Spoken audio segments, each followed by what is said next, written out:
All right, Manitoba, welcome back to another episode, ladies and gentlemen. I hope you're having a wonderful day as always. Real fast, Manitoba, like, share, subscribe, do all that good stuff that helps out the show. I truly do appreciate it. You can follow me on Twitter, TikTok, and Rumble at MB Freethinker. Facebook and YouTube is Manitoba Freethinker Podcast. If you want to send me an email, you could send it to mbfreethinker@gmail.com or go to my webpage at mbfreethinker.wordpress.com. All right, Manitoba. The good, the bad, the ugly. That is the name of today's show. And honestly, that's just what I think of when I go over the news cycle over the last couple of days. You know what, Manitoba? It seems very rare when the government here in Manitoba actually spends their tax dollars on a cause that will make Manitoba better for Manitobans. So when they do that, I am going to point it out. It's like I said, it's far and few between. So the first few articles, I was like, damn, you know what I mean? This makes me happy. They're kind of getting back to business, you know what I mean? Spending money on, like I said, Manitoba, keeping the money in Manitoba. Obviously, I don't know how they're going to implement these plans. It could be a shit show. You know, it is our government. I'm sure they'll find a way to screw it up. But take a look at the first article that came out. I don't know if they have been listening to mayoral hopeful Don Woodstock, because he has been harping on the city and the province to do something about the homelessness. He's been filming bus shelters. He just recently did a Facebook video. I'm not sure which street he was on, but he took a walk, did a live. Garbage everywhere, needles everywhere. So like I said, he's been consistently harping on our government to do something. So here it is. Manitoba government announces more than $6.3 million in new funding to support homelessness initiatives. So this Manitoba is definitely a good thing. Like, we all know Winnipeg is a trash city. Sure, there are awesome people, yeah, whatever. But Winnipeg is trash. We all know that, and it's trash because of our elected officials. They always want to do right. Like, they want to do what sounds right instead of do what's actually right. You know what I mean? So that's why our tax dollars don't get spent on Manitobans. AKA why Bowman sends money out of his mayoral budget to Ukraine. Like, our city taxes went to Ukraine. I don't have a problem with the federal government supporting Ukraine, but our city taxes. But like I said, Manitoba, this is a good thing. Cleaning up downtown, getting rid of the homelessness problem, getting rid of the thousands of needles that you see everywhere when you're downtown. Getting rid of the daily crime, never mind nightly, but the daily crime that happens downtown. Then you can encourage Winnipeggers and Manitobans in general to come downtown and make Winnipeg more of a vibrant and upbeat city. Kind of like what Time magazine claims. You remember that back, was a year ago, they claimed Winnipeg was the best place to live in 2021. And that's out of the world. They claimed Winnipeg was the best place to live. But like I said, before you encourage us to go downtown and spend our money downtown, bring our family downtown, clean up the problem. So like I said, Manitoba, I will point out when our government does good things from the government. The Manitoba government is helping vulnerable citizens by providing $6.3 million to community agencies as part of the province's first whole-of-government strategy to end homelessness, Family Ministers Raquel Squires announced today. I don't know if her name's Raquel, Rochelle, I'm not sure. Our government understands that addressing homelessness calls for a coordinated, multifaceted approach that includes community-led solutions to connect vulnerable people to the housing supports they need, said Squires. These early steps our government is announcing today will ensure community-led organizations can continue to provide culturally appropriate services to people in need. so they could have safe places to call home and hope for the future. The whole of government strategy includes 5 key pillars, which have been affirmed through broad community consultation. 1, modernizing the emergency response. Manitoba, that is huge. There's so much dollars wasted and time that our police waste responding to this issue over and over. And obviously our paramedics and fire constantly, like their services are being eaten up by the homelessness. Number 2, ensuring housing is provided with supports. 3, focusing on prevention. 4, improving service navigation and delivery. And 5, recognizing rural and northern needs. Under the first pillar, new funding will be directed toward community-based organizations that are modernizing the emergency response and meeting acute needs in Winnipeg. In November, Heather Stephenson announced $1.5 million in support of, I'm going to butcher this, Endinowamak, which offered warming space to up to 150 of Manitoba's most vulnerable citizens. Today, Squires was pleased to announce that Manitoba government is providing an additional $1.872 million to sustain ongoing 24-hour operations with cultural relevant programming. The government always got to add that, eh? They always got to bring race into it. In support of the second pillar, the Manitoba government is investing in the planned Homes for Heroes Veterans Village with $500,000 to help fund the construction of 20 tiny homes that will be serviced by on-site counseling. That will be serviced by on-site counseling. Additionally, $855,600 will be directed to support transitional housing services offered by the West Central Women's Resource Center. The province has also committed $1 million to relaunch the Proposal Development Funding (PDF) program, which supports the development of new affordable and social housing projects while leveraging new federal funding program opportunities. The province will issue a call for applications this summer to identify successful proponents to help facilitate new housing projects. Almost done, Manitoba. Under the third pillar, including the indexation of rent assist and the creation of Manitoba's first ever rent bank, are already helping to prevent homelessness in Manitoba. The Manitoba Rent Relief Fund, MRRF, has approved more than 400 interest-free loans since the end of May 2021, helping families to remain in their homes. Further initiatives will be announced to that end and to improve service navigation and delivery province-wide. The minister has also announced the province is helping Manitoba struggling with affordability by indexing rent assist benefits. Rent assist is a shelter benefit delivered by the province for low-income Manitobans who are receiving employment and income assistance, and have shelter costs, or who are renting in the community and are not receiving EIA. Rent assist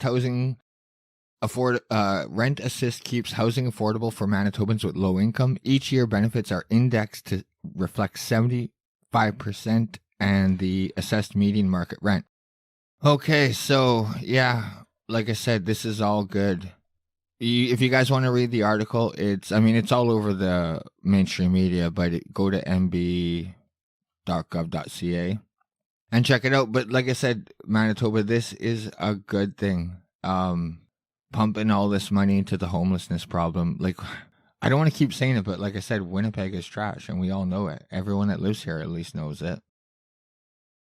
So, like I said, I want to point out when Manitoba government does something good, because this doesn't happen that often. Here is a few more good investments.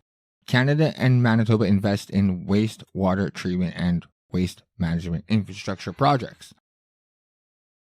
So, I'm not going to read this article because it's obviously super boring, but Minister of Labor, Consumer Protection and Government Services announced more than $34.4 million in funding for 10 wastewater and waste management projects in Manitoba. I know that doesn't sound like a big deal, Manitoba, but it is.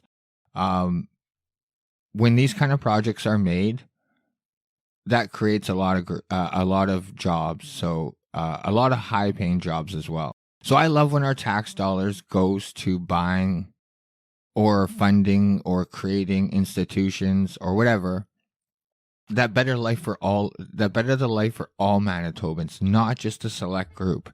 Like I said, which our government loves to do. They love to bring race or gender into everything. So, yeah, like I said, they really like picking a minority group, usually one they're not part of. They pretend to know what it's like to be part of that minority group, and then they tell Manitoba and that group how they are going to save them by spending all of our tax dollars.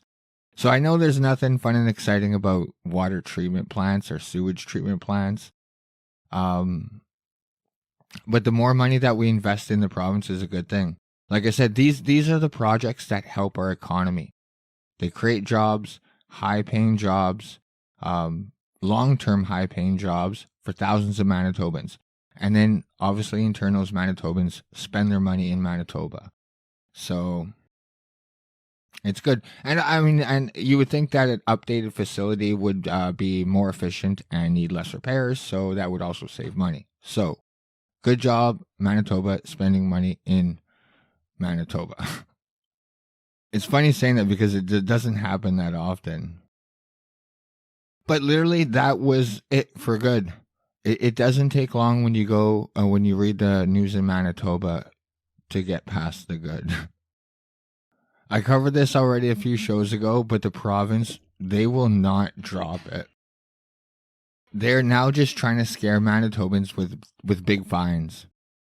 And they're also like with the fact that the insurance won't cover them. Like, it is insane. It's all about money. Every time Manitobans try to make some extra money, especially during these tough times, the government shuts it down. You know what? They do their best to. Oh, just give me 1 second.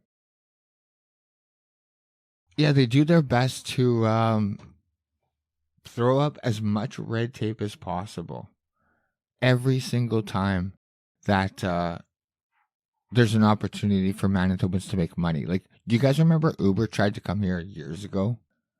They're making it hard, putting up all this red tape for Airbnb here in the province and the city of Winnipeg right now. They don't want you to sell food straight to the customer. They're super against that. So, like, every time you try and make a little bit of money or become self-sufficient or, like, just not to rely on a government handout, the government comes banging on your door, shutting it down. From Pool and Spa, Manitoba warns private pool renters of considerable fines amid complaints. That's the most frustrating part. COVID, encouraged this, but now ratting your neighbor out is like commonplace here in Manitoba.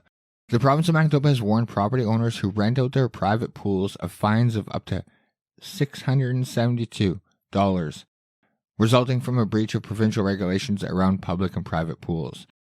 The province receives complaints from the public and neighbors about backyard pool rentals. Unreal, Manitoba. Like, who would be that person to call the province and complain about their neighbor renting out their pool? It blows me away. In a report from CBC, a representative from the province explained when a privately owned pool is rented out to others, then it legally is considered a public pool, which means the same rules and regulations apply.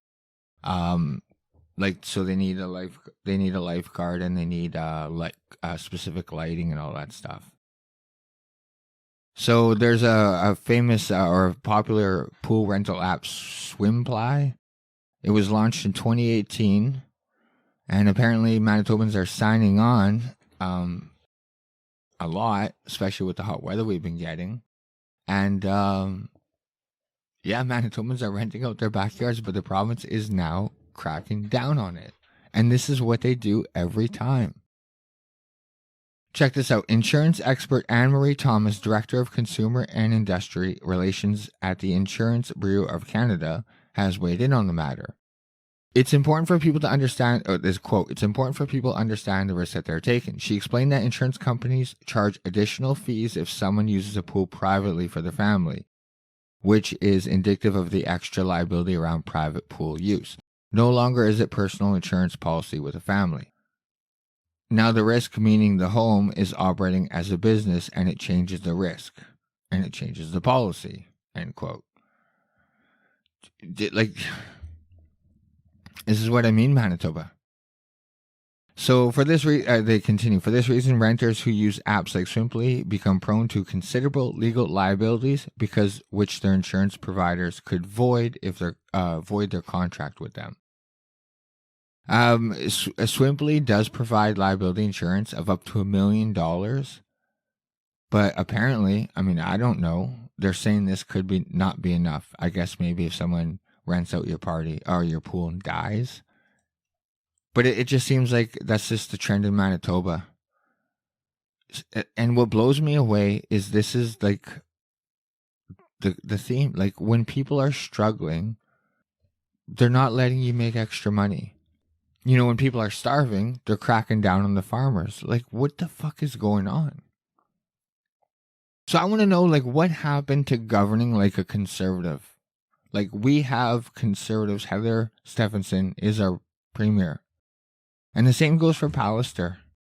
You know what I mean? Together, these two, in my opinion, ruin the party. Like, I will never vote for PC again. Sorry, Pierre Poilievre. I'm not going to vote for you. Your team is full of sellouts. And I just won't vote for them. Like, in what world can you not rent out your swimming pool in Manitoba? And the list goes on. It just like adds to the you can't have a pit bull, you can't have chickens. Like I said, the crackdown on Airbnb. You can't do ride sharing because of the taxi union. Like, this is what I mean. This is not how to govern our province, especially when we are going through tough times. And I apologize, Manitoba, because it gets worse. And now the ugly. So get ready, Manitoba, because I smell lockdowns. You know, this is in time for summer ending and the fall flu season, and our mainstream media already is gearing you up. They're already trying to put that scare tactic out there. You know what I mean? So keep in mind, Manitoba, that most people just glaze through the article or they'll read the headline, and the mainstream media knows that. So they purposely just put out scare tactic headlines over and over, just trying to get your blood flowing and ready to gear you up for more lockdowns. I think they are coming. From CBC, COVID-19 deaths, hospitalizations, sorry I butchered that, continue to increase in Manitoba, latest report says. Increase in activity needs to be watched, but not dramatic, says Chief Public Health Officer. Oh, wow. Where were you 2 years ago, Rusin? But just keep in mind, Manitoba, that will flip on a dime. 1 minute he'll say one thing, and then the next minute, we're in lockdown. So he says not to worry. That means nothing to me. Pretty much anything he says means nothing to me, though. When you start silencing all other doctors' opinions, a.k.a. our previous Chief Provincial Public Health Officer, who was in charge of pandemics, SARS. I can't remember which one it was. I want to say swine, but maybe not. Whatever the last one was. Anyways, he was in charge of 2 or 3 pandemics, and he did not do any lockdown. But they don't even, like, the media doesn't even take his opinion serious. And he was our previous Chief Provincial Public Health Officer. So, but either way, Manitoba, from CBC News. Manitoba is seeing increased COVID-19 activity with higher death counts, hospitalizations, and case numbers, according to the latest weekly report. But the province's top doctor says it's too early to call it a new trend. The weekly epidemiological report released Thursday added twice as many COVID-19 deaths to the province's total than a week before. More people with severe illness were also admitted to the hospital during this week of July 31st to August 6th than the previous week, according to the report. It seems kind of funny that after 1 week with some increase in numbers that the media is already pumping these articles out. Wastewater surveillance data has shown an increase in COVID-19 transmission since late June, the report said. Laboratory tests confirmed a larger number of new COVID-19 cases compared to the previous week. At a Thursday news conference announcing additional appointments for monkeypox vaccination, that's a whole nother story, Manitoba, Chief Provincial Public Health Officer Dr. Brent Rusin was asked about the recent COVID-19 numbers. That's what I'm talking about, Manitoba. This is what our media focuses on. That's all that's on their mind, and they're terrified. It blew me away the questions that our mainstream media would ask Dr. Rusin. I would just shake my head like I could not believe an adult was asking these questions. It was mind-blowing. Asking if he could hug. This reporter's fully vaccinated. His father's fully vaccinated. He asked Dr. Rusin if he could hug his dad if they both show each other their vaccination cards. Like, it just blew me away. Okay, the majority of the new cases we see when we report them as hospital. This is so frustrating, Manitoba. Like, they hide the whole, plot of the story. The majority of cases we see when we report them as hospitalized, those are incidental findings. The majority of these people are not there because they have COVID, but they happen to test positive for COVID. So all this bullshit about our hospitals being overrun and our healthcare system on the brink, people are just going there for everyday reasons. And then if they get tested for COVID, even if the patient doesn't even know they have COVID, which means they're not displaying any symptoms and it's not affecting them health-wise, they go into panic mode and then they quarantine everyone and everyone stays home from work and this and that and the nurses and the people don't even know they have COVID. Like, this is what I mean. This is government-instituted policies that is fucking us over. These people are showing up for other reasons, and then they're being recorded as COVID cases. So I mean, that just makes me wonder, all these COVID cases that they're talking about, are they just people who have broken legs that had tested positive for COVID and COVID cases are going up? It's a joke how they report things here. I'll continue though. The latest report adds 12 more COVID-19 deaths to Manitoba's total. That means nothing. Is that 12 people who died from COVID or 12 people with COVID? Manitobans continue to die at a faster rate compared to the same time period last year. A total of 566 people have died in 2022. As of the week ending August 6, Manitoba Health reports, which works out to a rate of 2.6 deaths per day. During the same 217-day period last year, there were 483 deaths, a rate of 2.2 deaths per day. So it went up 0.4, Manitoba. More people were admitted to hospital and intensive care units compared to the previous week. There were 57 hospitalizations, up from 53, and 12 ICU admissions, up from 7. Do you think those numbers constitute a worry? Even and on top of it, Dr. Rusin is saying not to worry, but yet our media is still worried, still trying to scare you. Hospital staff continue to leave the system due to burnout, which further adds to the strain. Why is Manitoba continuing to do what didn't work? Do you think that they learned from all the hardship? Do you think that they learned from all the economic, financial, emotional damage that they caused from their government lockdown policies? This is not COVID. This is government policies. Let me know in the comments below, Manitoba, what you guys think. Do you guys think they learned their lesson? We just went through a 2-year lockdown or a 1.5 year lockdown. I think they're going to repeat everything. They're going to repeat everything. Shit is going to get worse. And they're going to still act like no one could have saw it coming. Meanwhile, Manitobans are taking the province to court over this stuff. And that's becoming commonplace. Manitobans, churches, small businesses, taking the province to court because they're losing their livelihood over government policy.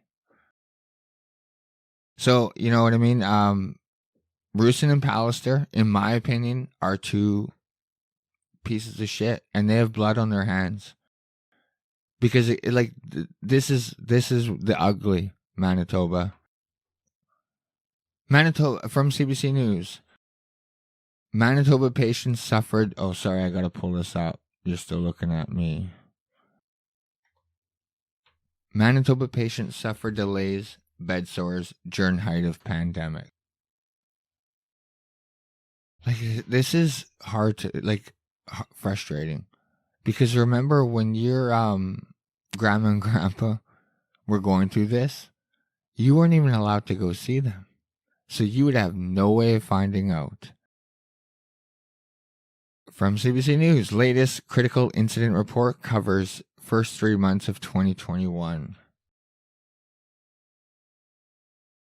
The latest critical incident report from Manitoba Health provides a window into the negative impacts of COVID-19 was having on patient care during the deadliest wave of the pandemic. One of Manitoba's patients died when an urgent after-hour CT scan was denied, leading to an 11-hour delay. The cases amongst those highlighted in the quarterly report, which covers the first 3 months of 2021. Another patient died after a doctor recommended an urgent surgical intervention, but the patient did not receive it. While one patient was being transferred to another facility, malfunctioning equipment led to the patient's health deteriorating, and their arrival at the facility was delayed. Although the report does not count the incident among the official death from that period, it notes that the patient died several days after the incident. The report also notes numerous incidents in which patients suffered severe health outcomes due to delays in getting treatment or diagnosis. In other cases, patients developed pressure ulcers and skin tissue degeneration, commonly known as bed sores, because staff did not intervene early enough. And Manitoba, you weren't allowed to go see them. You weren't allowed to take care of them. During this time covered by the report, Manitoba was in the midst of the second wave of COVID-19, which placed enormous pressure on staffing in the province's healthcare system. Quote, when the pandemic occurred, frontline healthcare workers, namely nurses, continued to work in severely constrained work conditions and crushing workloads. UDID said in an email statement provided to CBC News. So she's an associate professor at the Department of Nursing at the University of Manitoba. Maybe the province should have fired unvaxxed nurses, because remember, they were heroes for 2 years, and then all of a sudden they became the villains very fast at the drop of a hat. UDOD called the statistics in the report sobering, and suggested that inadequate staffing could have led to the critical incidents. Yeah, obviously. The quarterly report notes cases where people have suffered unattended harm while receiving healthcare in the province. They include short descriptions of each event, but do not provide identifying factors or specific locations. The pandemic created many problems that contributed to staffing shortages in Manitoba health facilities. The government, that should say the government created many problems. Quote, staff were concerned about bringing the virus home. They were working within a new reality. Some staff tested positive and needed to be home, creating shortfalls in staffing, UDOD said. As a result, the quality of care for some patients declined despite the best efforts of staff and healthcare leaders. Bed sores linked to lack of staffing, says Union. This is indicated by the number of patients experiencing bed sores, which occur when patients remain in the same position for too long. Quote, there are many, many ways that patients are falling through the cracks in the system. When we're seeing things like an increase in the number of pressure sores, aka bed sores, that is absolutely linked to a lack of staffing or an inability to staff to do turns. Manitoba Nurse Union President Darlene Jackson said. Jackson attributes the bed sores and ulcer incidents, which are 100% preventable, to the number of nursing and healthcare vacancies. Quote, it takes two individuals to turn a patient. What we're seeing is often staff don't have the ability to find a second person to help. Out of the 40 incidents included in the report, 11 are classified as deaths. That's a decrease from the previous report covering the last 3 months of 2020, when 35 incidents were recorded as deaths. The incidents also likely involve more than 11 deaths. In 3 incidents, the report states that residents developed a healthcare acquired infection, end quote. The report states that, quote, critical incidents related to COVID-19 outbreaks in hospitals or personal care homes are reported as group. Manitoba, I hope more Manitobans are reading this article or thinking about this when they come and try and lock you out again. I couldn't imagine my grandma or grandpa going through this alone.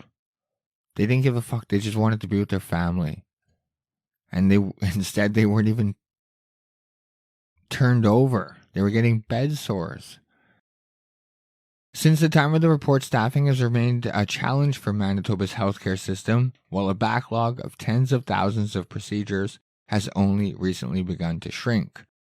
Keep in mind, Audrey Gordon will go on TV and smile and say, "Don't worry, we're on it. We're taking care of it, Manitoba." But this is the truth. Many of the nurses leaving the public health system are recent graduates, Jackson said. During their training, they're given a manageable number of patients, only to be overwhelmed when they enter the healthcare system. Quote, when they get into the real world and into the healthcare system, their workload is absolutely crushing. They get very delusioned and say that's not what I signed up for. Even without the presence of a pandemic, UDOT says the human resource crisis within the healthcare system poses a significant risk to patients. Jackson agrees. I agree too, Manitoba. This has been like a problem for 10, 20 years. Pretty much my whole damn life. And it's so frustrating when Audrey Gordon will... I remember during Wave 2, I talked about this in the audio-only podcast. Go check it out. But Wave 2, she was saying, don't worry, Manitoba, everything's all taken care of. And then you read the fine print, and she's talking about in the next 5 years, we're going to do this if we get the funding, if we can hire this and that doctor. So they say they're going to do one thing, but they actually don't even have anything lined up. So I would like to point this out, elected officials. There are more studies coming out to explain to you guys the damage that you caused. But you know what? Unfortunately, Manitoba, this goes in one ear and out the other. And you know why? Because we all know that they don't follow the same rules that they impose on us. I covered how Audrey Gordon, Raquel Squires, Bowman, Stephenson, they all broke the rules. They literally just said, oops, I won't do it again. But you better not do it or else you will get fined. You will lose your job. We'll fire you. But another study. U of M, University of Manitoba study focuses on impact of COVID-19 pandemic on cancer care in Manitoba. Man, I hope our government's reading this shit. The U of W study focused on understanding the impact that the COVID-19 pandemic had on cancer care in Manitoba. And that study has received $439,000 from the Canadian Institute of Health Research. Okay, so Dr. Kathleen Decker, Associate Professor of Community Health Sciences, Max Rady College of Medicine, and a senior scientist and lead of the Health Services Research Platform at Cancer Care, that was a mouthful, said the pandemic has had unprecedented impact on cancer control in the province, from screening and diagnosis to treatment and survival. Decker, the study's principal investigator, said some impacts of the pandemic included changes to the cancer screening programs, shifts from in-person to virtual care for some patients, changes to chemotherapy and radiation schedules, and the prioritization of critical cancer surgeries. Quote, we need to measure the actual impact of the COVID-19 pandemic on cancer care in Manitoba using real-world data, and that's what we want to do with this study, Decker said. I'm going to add, Manitoba, that we need to do this study and then hold someone accountable. And I obviously know it can't be criminally accountable, but at least with their fucking job. Like Rusin, gotta go. Stephenson, Pallister bailed already. Bowman's bailing. Stephenson's gotta go. The research will, and I used to be a conservative, so I'm not no fucking crazy liberal, and I'm saying that. The research will examine the impact of the pandemic on breast, cervical, and colorectal cancer screening throughout the pandemic. It will also look at the impact on diagnostic tests for breast, cervical, and colorectal cancer, and the impact on cancer incident and changes in the stage at which a person is diagnosed with cancer.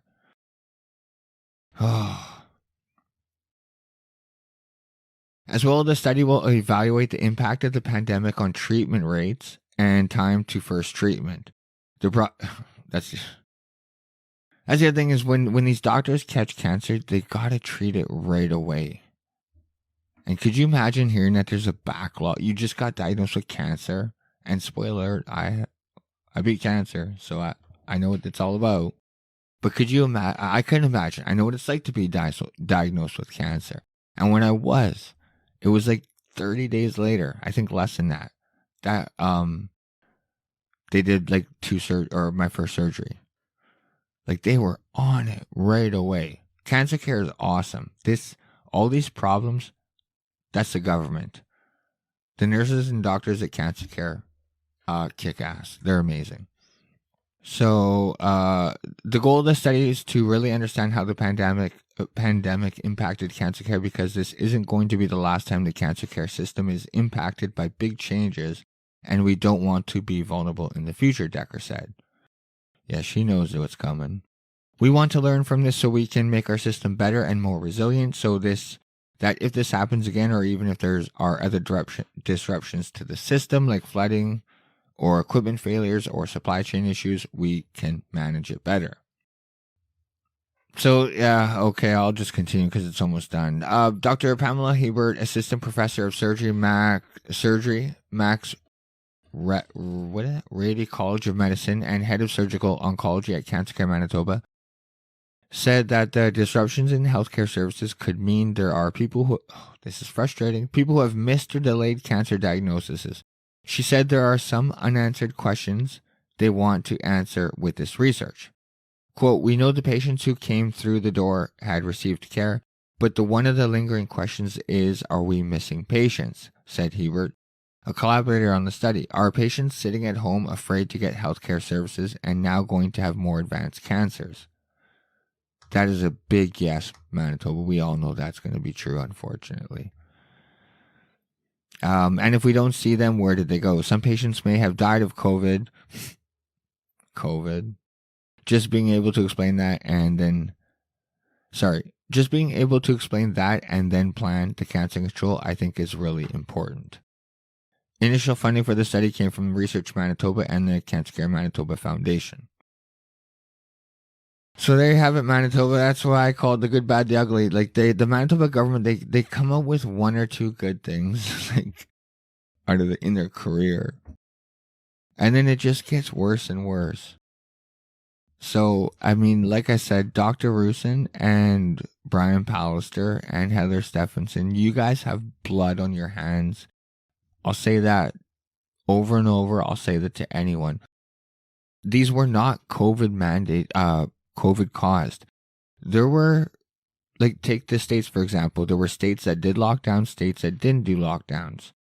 And the states that did not do any lockdowns did not do any worse. They did not have any more numbers. No more deaths. Like I said, Manitoba, all this did not have to happen. None of it. So, I mean, my heart goes out to you guys. If you had a grandma or grandpa that went through that, was in an old folks home, think about that for a second when you go to the voting booth. How that was handled. That was Brian Pallister. That was the PC party. What a disaster. Like I've been saying for a while now, Manitoba, there is hope though. Please, if you do anything, take anything away from this show, check these guys out. The Keystone Party of Manitoba. Their website is keystonepartymb.ca. They are officially registered now in Manitoba, so they are an actual official party. And on top of it, they are accepting memberships. So it's $10, super cheap. And the good thing is you can have a say in your future. Instead of just our current political parties just playing the blame game, or half the time they're blaming the other parties, or half the time they're just paying lip service to us when it's election time. And they're nowhere to be found, like, for the next 3 years. Guys, I had a chat with Kevin Friesen, who is the current leader of the Keystone Party, a few days ago. Yeah, he called back. Could you imagine Brian Pallister calling back? Heather Stephenson, Wab Canoe, any of them. But Kevin Friesen called back the next day. And Manitoba, he is a down-to-earth dude. Seems like just an ordinary Manitoban, ordinary guy. I was in shock that this politician called back. And side note, real fast, Manitoba, he probably wouldn't call himself a politician. He'd probably call himself a farmer. But yeah, he called back. And also another cool thing is he did say he would come on the show, so I'm super excited about that. But I've been super busy lately, so it's just hard to work things out. My bad, not his. Yeah, when I get some time, he's going to come on, and then you guys will have can find out what he's all about. And, I want to help get the word out. Because our current situation, Liberal, NDP, PC, COVID made that very clear that that's a real issue here in the province. You know what I mean? But either way, Manitoba, let me know what you guys think. So, do you think lockdowns are coming? Do you think that Rusin and Pallister have blood on their hands like I do? This cannot happen again, Manitoba. And if it does, what are we going to do? I mean, I didn't wear a mask last time, I'll be honest. So, if you're a small business owner, what are you going to do this time? But either way, Manitoba, that is going to do it for today's show. Like, share, subscribe, do all that good stuff that helps out the show, especially sharing. Sharing really helps Manitoba. Helps me beat the algorithm, gets it in front of more faces.